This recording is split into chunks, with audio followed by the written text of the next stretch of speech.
Jory, I'm going to challenge you next week to preach from Matthew chapter 21, verses 18 through 22. It's your turn to preach, tag, you're it. Hey Nick, thanks for that message last week. It was really good. I really liked how you brought to life the heroes of old and brought it more into our understanding of today. I like that. And thanks for your challenge this week, Matthew 21. It's one that I feel oftentimes we'll read and we like to just skip through it because it's just weird. And it's not the nice fluffy Jesus we usually like. And it also seems rather disconnected from what's before and after it.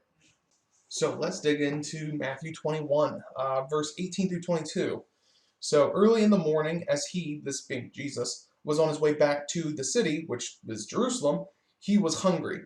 Seeing a fig tree by the road, he went up to it, but found nothing on it except leaves. Then he said to it, "May you never bear fruit again." Immediately the tree withered. When the disciples saw this, they were amazed. "How did the fig tree wither so quickly?" they asked. Jesus replied, "I tell you the truth, if you have faith and do not doubt, not only can you do what was done to the fig tree, but also you can say to this mountain, 'Go, throw yourself into the sea,' and it will be done. If you believe, you will receive whatever you ask for in prayer." So like I said, I feel like we often go through this passage and just kind of ignore the fig tree thing because it's just so interesting, and it seems Jesus doesn't really confront about it. He doesn't really talk about it at all, except for in this little tiny story, and then he talks about a mountain. So it seems really disconnected. But to understand it, we want to understand the whole context of the passage. So the entire chapter before, we're looking in chapter 21. We have the triumphal entry. Jesus finally enters in Jerusalem. The people are happy to see him. We celebrate this with Palm Sunday. And then after that, we have the money changer throwing the money changers out of the temple and throwing their tables out. You and we've seen it quite often on Facebook and everything recently, when we're really confronted about what's been going on in society. But then we go to this. We're confused. Why did we go from this nice, really good, oh yeah, let's take out the corruption to this fig tree? It seems weird, but it makes a lot more sense when you read through it again and again and again and again. You eventually really get this idea of this book-ended theme, and we'll get into that because we really want to remember, at the end of Jesus's whole rampage through the temple, it doesn't just end with him throwing people out. It actually ends with him, one, saying something right afterwards and then doing something. He says, "My house will be called a house of prayer, but you have made it a den of robbers," or a den of thieves. And then he goes and starts helping the poor and the marginalized that come to him for healing and for support. So from there, we then move to this fig tree the next day.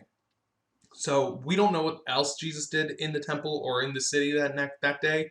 But then the next day, he apparently had gone back to Bethany where he was staying. And then the next day, he's going over the Mount of Olives, going back to the temple. And he sees a fig tree. He's hungry. And he goes to get some food from the fig tree, which looks healthy. It looks, it says there's leaves. It looks like it should be producing fruit. Now, at this time of year, they didn't have fully ripe figs on them. But they would have these small pods that were eaten by the homeless in times of hunger, and when they really needed to eat, they would eat these pods. They were edible. They weren't probably tasty, but they were edible. Jesus was hungry, so he goes to pick some of these figs, or pods we can say, and he finds nothing, which means that for the entire season, this thing's not going to produce anything. Jesus knew trees. Jesus grew up in the Levant. He knows this area. He knows what a mature tree would look like. He knows what a tree would look like if it should be producing fruit, and this one's not. And that's why he then curses it and says, you'll never produce, and it dies. And then right after that, the disciples are so amazed at how quickly this thing, withered and died. How did this happen? And Jesus is like, you guys can do so much more than just this. You could move a mountain. Now, there's a difference of what I just said to what's in the Bible.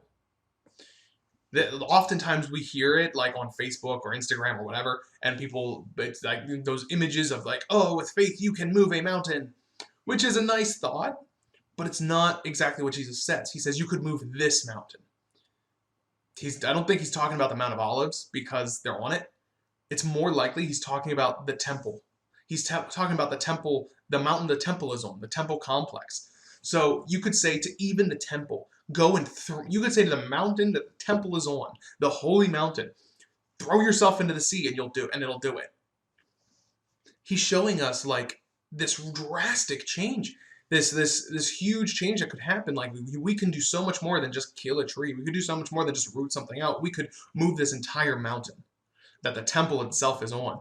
And if we went to the Lord in prayer with faith, which means not that like we would ask for whatever we wanted, it would be more in connection with God's heart, because that's what believing and having faith means. We are connecting with God's heart. We're doing what He wants us to do, which means that our prayers are going to reflect His desires in the world. So whatever it is God would like us to do, we are going to pray for that and it will happen. But we're hitting this idea of prayer again. Now, the day before, in the temple complex, he brings up prayer. He says, you're supposed to be a house of prayer. These two prayer images are supposed to bookend the fig tree story, which is to give us an understanding of the power of change and how we can implement change in the world. So what we see is these two events, that the temple clearing and the fig tree. Those are the two events. The third part is the lesson, which is the story of the mountain and prayer. That's the part that like Jesus kind of describes everything. The two events that we have in the beginning are showing us the actions. So Jesus clears out the temple, removes the money changers and their tables, and it throws essentially the people that are part of the corruption, a part of the corrupting influence of the temple, and are taking advantage of the poor and the needy. Jesus is getting rid of them. Jesus is removing the corruption from the temple and focusing the temple back on what it should be on, which is prayer and taking care of the sick, the needy, and the homeless and the marginalized, taking care of those who are desperately in need and are victims of an oppressive society. Remember, because they're still under the yoke of Rome. So that's the idea that the temple's supposed to be, but he sees all this corruption happening and he removes aspects of it. He doesn't get rid of all of the parts of the temple because there's still parts of the temple that are important. There's still parts of the temple that are necessary, that are producing fruit.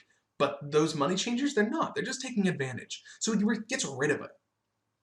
In this one instance, we can see an aspect of change that we can implement in our religious institutions as well as all the other institutions that we see throughout the world. Military institutions, political institutions, social institutions, religious, all of them.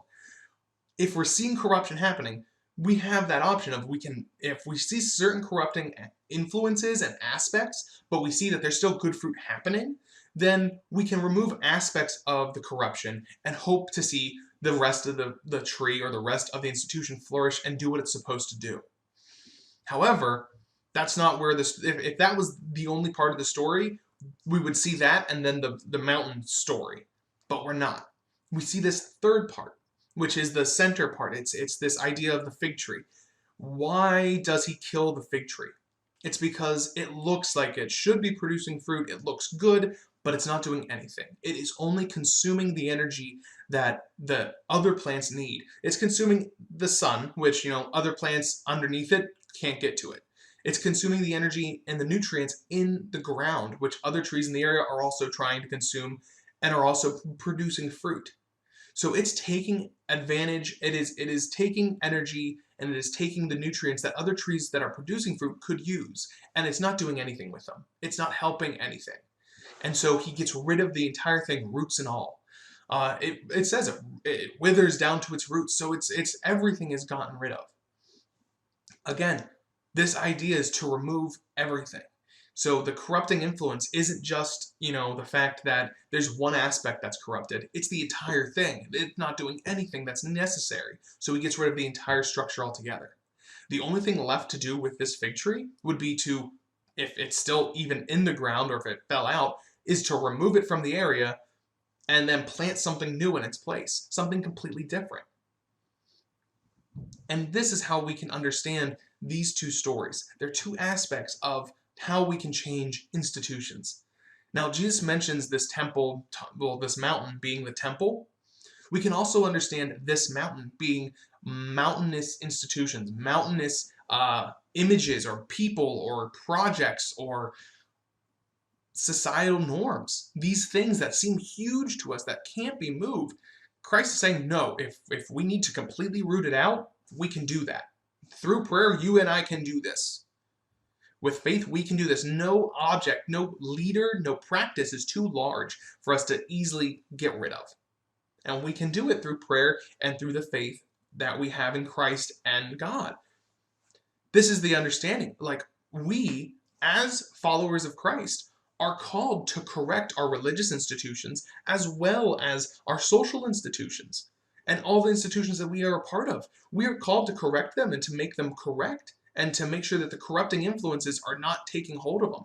If we see if we see in our churches corrupting influences, leaders, lay leaders or pastors, or even just practices that we know that aren't healthy, those can be sometimes mountainous for us to confront, but we are called to remove those, to call those things out and cast and tell them to be thrown into the sea.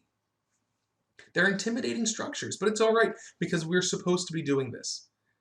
And afterwards, that mountain or that aspect, that practice or leader, we don't then just say, okay, well, we don't do anything. We then do what we're supposed to be doing, as Christ shows us in the temple.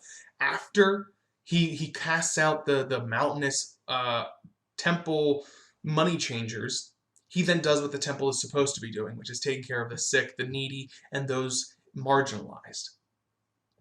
But what happens whenever we see an entire institution, an entire building, an entire whatever organization not doing what it's supposed to be doing, not bearing any of its actual fruit that it's supposed to be doing? Well, then we say it's not just one aspect that's stopping us from producing anything. That's the entire structure altogether. That's the entire institution. We have to take it all out. We have to remove it from the roots out because it's not giving us anything. It's just consuming everything, the people around us, the money around us, the energy that we give into it. It's just consuming. It's not giving us anything in return that it's supposed to be. And so we need to remove it from the root and start over. Now, right now, you and I, we are seeing some religious institutions stand up for those pursuing justice and reform with the Black Lives Matter movement. They are standing up to monstrous and mountainous institutions that have their roots in controlling the poor and the enslaved in our society. A lot of their institutions and laws really came about during the Jim Crow era, during the slavery era of the United States history. And these are really troubling things. We see how institutionalized our racism is. And now we're given two examples of change here. We're given these two examples of change, which we need to then look closely at these institutions of justice and policing particularly, and say, what is it here that is not produced? Is it just one aspect that is hindering us? Is it one aspect that is making us not produce enough fruit? Or is the entire tree just not producing? Is the entire tree need to be removed from the roots up? This is what we're struggling with right now. And this is what a lot of people throughout the world are struggling with right now. And we have to look at this as followers of Christ. We need to look at this. We can't just say, well, this is a political thing. We can't be a part of it. Jesus was very much political. Jesus was very much involved in what was going on. Because the religious organization of his time was very much alongside Rome. They allowed things to go on that they shouldn't have. They then themselves became corrupted through their own practices. So we need to really look and see, where is the corrupting influence in our institutions? Is it just at the ends of the institutions, at some parts of it, or is the entire thing rotten and need to be removed and renewed, made something new? We have to start over.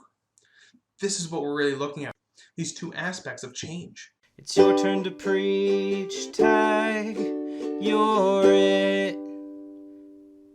Now, Nick, I want to challenge you with next week's message. We're going to stay in Matthew. Matthew 15, verse 21 through 28.